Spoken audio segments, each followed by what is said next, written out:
good and solid partners. National Defense Minister. Canada is sending 39 light armoured vehicles, manufactured by London-based General Dynamics Land Systems. The vehicles to be delivered as military aid for Ukrainian soldiers to help during the Russian invasion.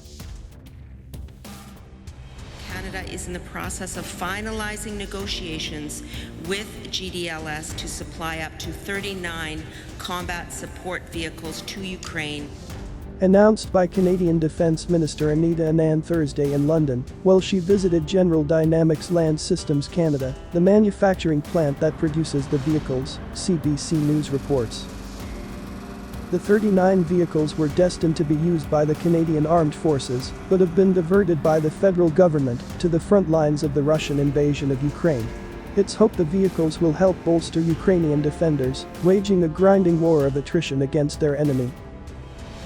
The combat support vehicles for Ukraine are in addition to the federal government's existing $3 billion contracts with GDLS to supply 360 vehicles to the Canadian military, CTV News London clarifies.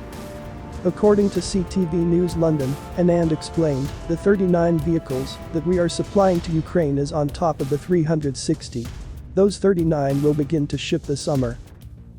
Later, Anand tells CBC's Power and Politics that deliveries of Canadian-made light armoured vehicles will start arriving in Ukraine this month, and deliveries will continue over the summer.